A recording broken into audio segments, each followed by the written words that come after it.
할렐루야. 현대를 우리가 오토메이션 시대라 그럽니다. 참으로 편리한 시대에 우리가 살고 있습니다. 하루만 지나도 모든 게 달라집니다. 옛날 아니 불과 몇십 년 전만 해도 꿈같은 일들이 지금 우리 현실에 나타나고 우리를 얼마나 편하게 살게 하는지 모릅니다. 그런데 문제는 세상은 분명히 살기 좋아졌는데 우리의 마음은 어떻습니까? 우리의 마음은 더 강팍하고 완악해지지 않았습니까? 웃을 줄도 모르고 울 줄도 모르는 감정이 메말라가는 그런 사람이 되어가고 있지는 않습니까? 그래서 일찍이 바울은 육체적인 훈련과 영적인 훈련을 해야 한다고 강조했습니다.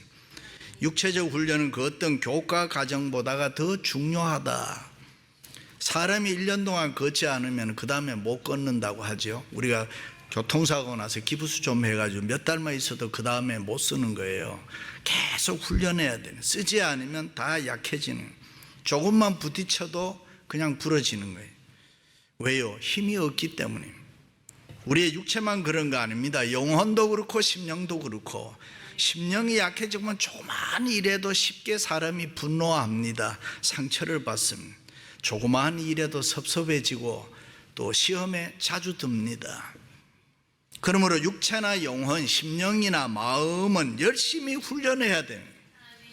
예배를 열심히 드려야 되고 찬송 열심히 해야 되고 기도 열심히 해야 되고 그렇게 훈련을 해야 됩니다. 그래야 강해지고 그래야 튼튼해지고 건강해지는 것입니다. 힘이 넘치게 되는 것입니다. 그렇습니다. 우리의 육체와 영혼은 그저 쉽게 만들어지는 거 아닙니다.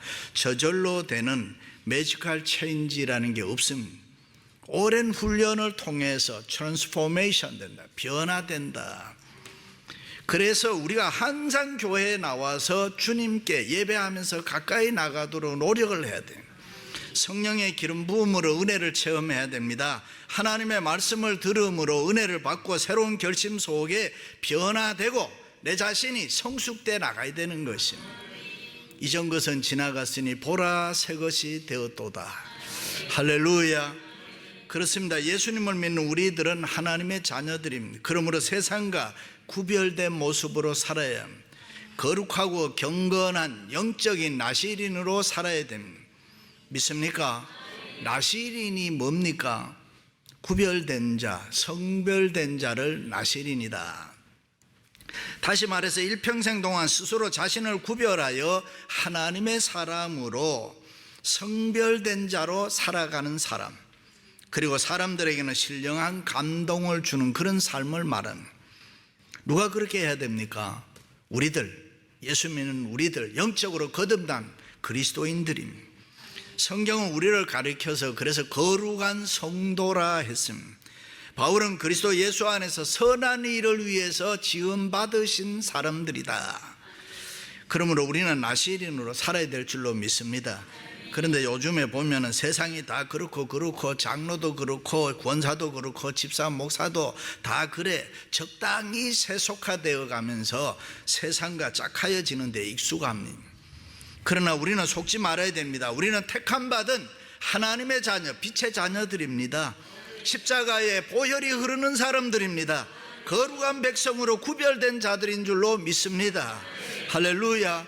그러므로 우리는 하나님의 자녀 나시린으로 이 세상을 향해서 거부할 수 있어야 되는 것입니다. 일찍이 다니엘의 세 친구 사드락 메삭 아벳느고는 바벨론의 모든 사람들이 느부갓네살 왕이 만든 금신상 앞에 다 절했습니다. 그런데 그들은 안 했습니다. 풀무불 속에 들어가 죽는다는 걸 알면서도 죽으면 죽으리라 바벨론을 따르지 않고 끝까지 거부했습니다. 다니엘도 그랬습니다. 온 나라가 다 왕을 숭배했지만은 왕을 숭배할 수 없다 거부하고 사자굴에 던져짐을 받아 죽을 위기에 처했음에도 불구하고 아니다, 나는 하나님의 자녀다. 그렇다면 우리는 어떤 생각을 하고 우리는 이 세상을 어떻게 살아가야 됩니까? 성경은 일찍이 너희는 유혹의 욕심을 따라 썩어져가는 구습을 따르는 옛 사람을 벗어버리고 오직 너희의 심령이 새롭게 되어 하나님을 따라 의와 진리의 거룩함으로 지으심을 받은 새 사람을 입으라. 너희는 세상과 구별되어 나시린으로 살아라. 믿습니까? 그럼 우리가 어떻게 살아야 나시린으로 살아가겠습니까? 첫째는 취하지 말아야 합니다. 포도주와 독주를 멀리하며, 쉬운 말로 하면 술 취하지 마라 그런 말이고, 마약에 취하지 말라는 말이고, 또 세상 유혹에, 이 세상의 좋은 것에 너무 빠지지 말아라. 현대교회에서 술 담배 얘기하면 시대 뒤떨어진 목사라는 것도 저는 알아요. 요즘 어느 때입니까? 이런 설교하면 교인들이 부담돼요. 싫어하는 것도 알아요. 이민교회에 2세 3세들 우리들 와인 한두 잔 안 마시는 사람들이 누가 있어요? 그래도 됐어, 오케이, 들어봐요. 원리는 있어야 되니까. 시대에 뒤떨어진 얘기 같지만 진리는 진리니까. 하나님을 섬기는 하나님의 자녀는 이 마음, 정신을 흐리게 하는 것을 먹고 취하면 안 된다 이 말이에요. 술 취하지 말라, 이는 방탕한 것이니. 우리 정신을 흐리는 거 있으면 거부해야 돼요. 사람들은 그래요. 예수 믿는 사람들 다 술 먹더라. 장로도 먹더라. anyway, 그래도 나는 안 먹는다. 나는 예수 믿는 사람이다. 뭐 그런 결심이 좀 필요하단 말이죠. 신앙생활이라는 것은 정신 똑바로 차리고 해도 하기 힘들어요. 그런데 여러 가지 죄와 불의가 판을 치고 있는 악의 세력에 득실거리는 이 세상에 우리가 마음과 정신이 희미해지면은, 취하면은 하나님을 기쁘시게 해드릴 수가 없습니다. 사람이 술에 취하면은 자기는 괜찮다고 하는데 말도 제대로 안 되고 걸음걸이도 제대로 안 된다고 하고 행동도 자기 마음대로 안 된다고 합니다. 그래서 술 깨고 난 뒤에 이래 했다고 하면 내가 그랬던가? 나는 하나도 기억이 없다. 술 취하면 브레인 테이프가 끊어져 버린단 말이에요. 우리의 주위에도 술 취해서 불행한 일들, 불미스러운 일들, 안타까운 일들 많습니다. 와이프 가버리고, 가정 깨지고, 자녀들 불행해지고, 뭐 그런 일이 얼마나 많은지 모르요. 어느 집사님이 술이 취해서 몸도 잘 가누지 못하고 집에 돌아오는데 3살 먹은 어린 아들이 아빠를 보면서 아빠 그러면서 박수를 치고 반겼습니다. 아빠가 기분이 너무 좋아서 아들을 번쩍 들어 올려서 자기 어깨에다가 무등을 태웠습니다. 그리고 빙글빙글 돌다가 넘어졌는데 그때 어깨에 올려놓은 아들이 그냥 떨어져서 즉사해버렸어요. 그런데도 아버지는 술이 취해서 아무것도 모르고 그 옆에 쓰러져 쿨쿨 잠만 잤다. 뒤늦게 이것을 본 아내가 졸도했습니다. 오랜 시간 후에 깨어난 아버지는 자기가 술 취할 때문에 술을 먹어서 아들이 죽었다는 것을 깨닫고 죄책감에 시달리다가 정신병동에 들어가고 그리고 나와서 1년 만에 죽었습니다. 그렇습니다. 예수 믿는 성도는 술에 취하지 말아야 돼요. 정신이 흐려지면 안 되는 것입니다. 우리의 영혼을 흐리게 하는 것, 우리의 정신을 혼란스럽게 하는 것은 무조건 멀리 해야 돼요. 취할 가능성이 있는 것은 아예 처음부터 가까이 하지 말아야 됩니다. 그래서 바울은 악은 모양이라도 버리라. 술과 마약만 그런 거 아니죠.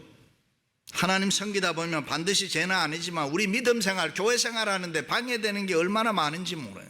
사람마다 다릅니다. 그러나 TV, 인터넷, 간음증, 음란물, 중독자, 숨어서 보는 자, 어떤 예보가 옷 벗고 70억 벌었다 그러잖아요. 신문, 잡지, 골프, 낚시, 카지노, 노름, 장기, 바둑, 등산, 무엇이든지 조금 도에 지나치면은 이 신앙의 방해를 받는다는 거예요. 어떤 사람은 탐욕, 욕심, 도적질, 한인마켓에서 도둑놈 잡고 보면 교회 권사들이 그렇게 많다 그러잖아요. 교만, 게으름, 시기, 질투, 명예 뭐 이런 거 있단 말이죠. 그런 걸 내가 예수 믿는데 나시린으로 성도로 살아가는데 방해된다 하고 하면은 단호하게 끊어버려라. 이 세상에 유행이 얼마나 많습니까? 머리 모양도 길었다 짧았다 가지각색의 물감도 다 들여. 어떤 아버지가 아들이 물감을 이상한 걸 드니까 야 이놈아 왜 그런 물감 들이냐고. 아버지는 왜 흰머리를 검은 머리 물감 들이고 있냐 이렇게 하더라고요. 눈동자도 물감을 다 집어넣어 가지고요 가지각색이나. 그게 다 나쁘다는 건 아닙니다. 때로는 시대가 변하면서 유행을 우리가 안 따라갈 수가 없죠. 심리학자들의 말을 빌리면 여자들은 몸이 아파 병원에 누워 있으면서도 자기 외모에 신경을 쓴다는 거예요. 그래서 가끔 신방 오지 마라 그런 분들 있죠. 사느냐 죽느냐 하는 시간에도 자기의 아름다움이 다른 사람에게 어떻게 평가되느냐 거기에 신경을 쓰니까 여자들이라는 분은 대단하죠. 어떤 목사님이 예고 없이 어느 집사님 댁에 신방을 갔더니 문을 딱 여는데 집사님 얼굴이 전혀 딴 얼굴이더라는 거야. 눈썹이 하나도 없더라는 거야.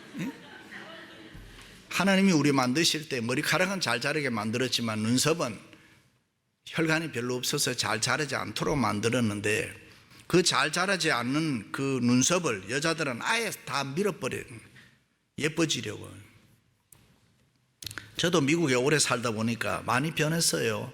별로 그런데 민감하지도 않는데 시대가 변하면서 우리는 알고 모르는 사이 조금씩 변합니다. 처음에 배꼽티 입었을 때 끔찍했습니다. 그런데 요즘 가끔 보면은 배꼽이 살짝 보이는 게 이뻐요. 아줌마들도 가끔 흉내를 내는데 그래도 볼만해요. 제가 이쁜 얘기하면 사람들 눈빛이 달라지. 근데 어떻게 하면 예뻐지느냐 비법 하나 가르쳐 줄게요. 설교보다 이런 얘기를 더 좋아하더라 사람들이. 어떻게 하느냐 하면은 아무리 피곤해도 들어와서 하루를 정리하잖아요. 좋은 일, 기쁜 일, 뭐 슬픈 일, 안 좋은 일 다 평가하는데 늘 기쁘고 좋았던 거, 즐거웠던 걸 생각하고 감사하면서 자면은 얼굴이 예뻐진다 이러네. 그 예수 믿는 사람들은 기본적으로 예뻐질 수밖에 없는 거지. 할렐루야. anyway, 유행 따라 사는 거 좋습니다. 하고 싶은 거 하는 거 좋습니다. 그러나 꼭 잊지 말아야 될 것은 세상에 우리가 너무 취하면 안 된다. 우리 정신이 흐려지면 안 된다. 우리는 언제나 예수 믿는 나시린들이다. 아미시, 제세럽하지 우리나라 말하면요. 계통의 기독교인들이 모여 사는 이 오하이오 주난 필라델피아에 가면 아미시 동네가 있어요. 17세기 이후에 탄압을 받아서 스위스, 독일 등 유럽에서 이민 온 자들이 지금도 그들은 영어를 안 쓰고 독일어를 써요. 그들은 현대 문명을 거부해요. 전기불, 자동차 다 거부하고 마차 타고 다니고 맨발로 농사 짓고 삽니다. 옷도 아주 단순한 거 입습니다. anyway, 그들의 사상이 다 옳은 것은 아니지만은 21세기에도 그렇게 사는 사람이 있다는 것, 예수 믿는 우리들에게 도전이 되는 거 아닙니까? 그렇습니다. 예수 믿는 성도는 외면보다가 내면이 중요함. 그냥 이 세상 따라가다 보면은 생명력이 없어져요. 그래서 성도는 외모에 너무 신경 쓰지 말아야 돼요.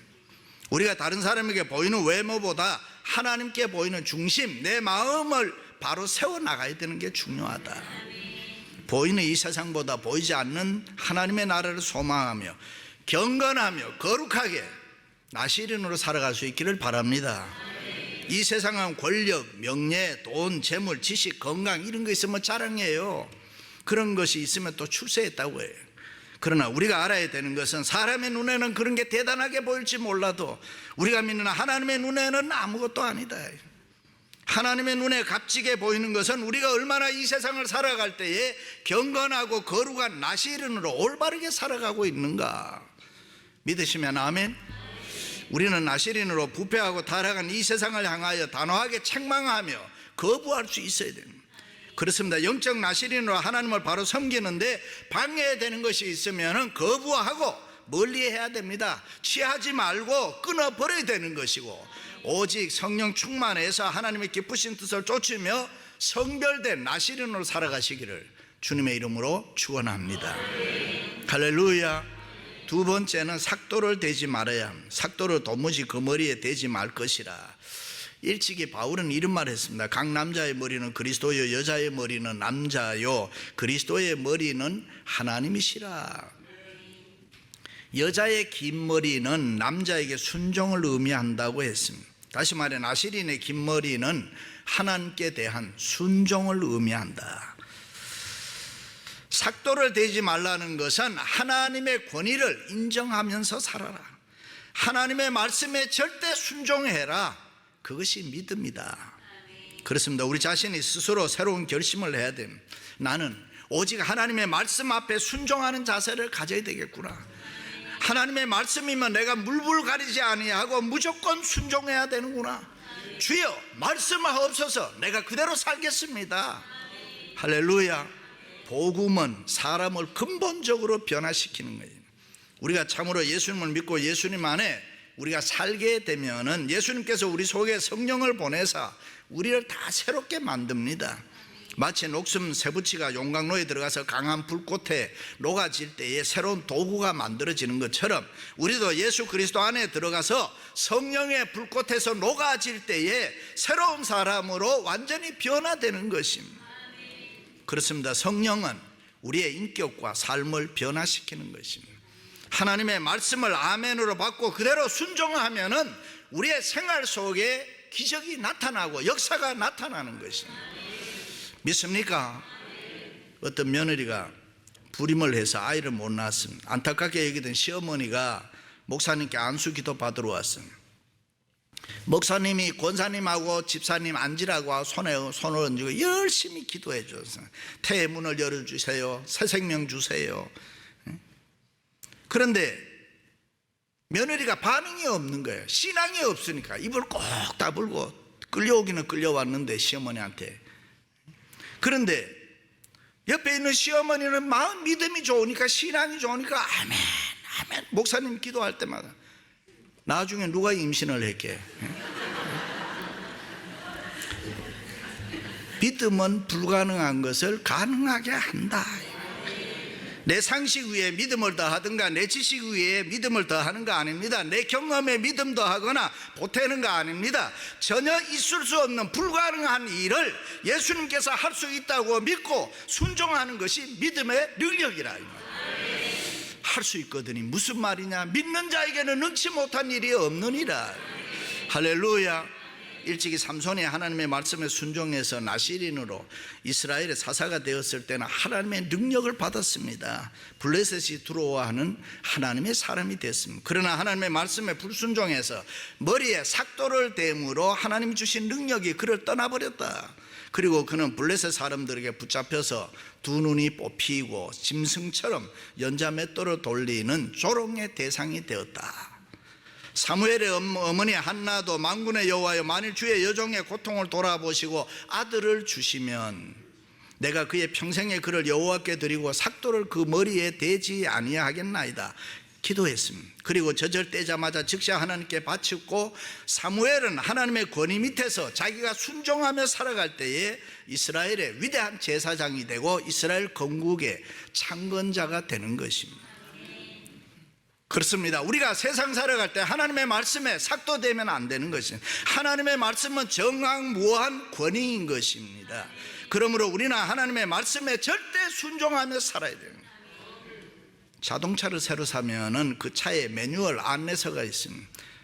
거기에 보면 자동차에 대한 안내가 다 자세한 내용이 있어요. 그런데 그 매뉴얼을 누가 만들었느냐? 자동차를 설계하고 만든 사람이 만들었습니다. 그렇습니다. 우리를 만드신 하나님이 우리에게 주신 매뉴얼이 뭡니까? 그것이 바로 하나님의 말씀, 성경인 것입니다. 믿으시면 아멘. 그 말씀대로 순종하며 살면 아무 탈이 없어요. 행복하게 살 수 있어요. 잘 살 수 있어요. 성공할 수 있어요. 그러므로 우리는 하나님의 말씀에 삭도되면 안 되는 것입니다. 사도 요한도 얘기했습니다. 만일 누구든지 이 책의 말씀을 제하여 버리면 이 책에 기록된 생명나무와 거룩한 성에 참여함을 제하여 버리리라. 내 뜻에 맞든지 안 맞든지, 내게 이해가 되든지 안 되든지, 그저 하나님의 말씀은 아멘으로 받고 순종할 수 있기를 바랍니다. 성수주일 삭도되지 마세요. 11조 삭도되지 마세요. 교회 봉사 삭도되지 말고 나시린으로 열심히 섬기시기를 주님의 이름으로 축원합니다. 할렐루야. 마지막으로는 시체를 가까이 하지 말아야 합니다. 자기 몸을 구별하여 여호와께 드리는 날 동안은 시체를 가까이 하지 말 것이요. 나시린은 하나님 뜻대로 살겠다고 서원을 한 후에는 부모가 죽어도 식구가 죽어도 그 시체를 가까이 하지 말아야 된다. 왜냐하면 죽음의 원인이 죄로 말미암기 때문에, 그러므로 자신을 거룩하게 살기로 작정한 나시린은 자신의 성결성을 지키기 위해서 죽은 시체를 가까이 하지 말아라.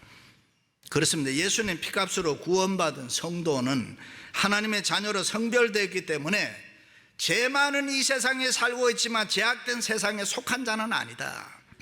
그렇기 때문에 죄를 멀리하면서 살아야 된다. 예수 믿는 척 티내며 살라는 거 아니죠. 폼 잡고 살아라는 거 아닙니다. 진실되이 내가 이 세상에서 죄를 거부하고 하나님의 뜻을 쫓으면서 말씀대로 살자. 나 자신에게 부끄럽지 않는 그리스도인이 되리라. 하나님 기뻐하시는 거룩한 산제사로 나를 드려야지. 여기 거룩하다는 말은 성별되다, 구별되다, 깨끗하다는 뜻입니다. 구약의 이스라엘 백성들은 제사 드릴 때 사용한 제물이 깨끗하고 흠없는 짐승들이어야 됐습니다. 따라서 신약시대에 사는 성도들은 거룩한 자신의 마음을 하나님 앞에 드리는 예배로 바뀌었습니다. 그러므로 깨끗하고 정결한 심령 나시린으로 우리는 늘 하나님께 드려야 됩니다.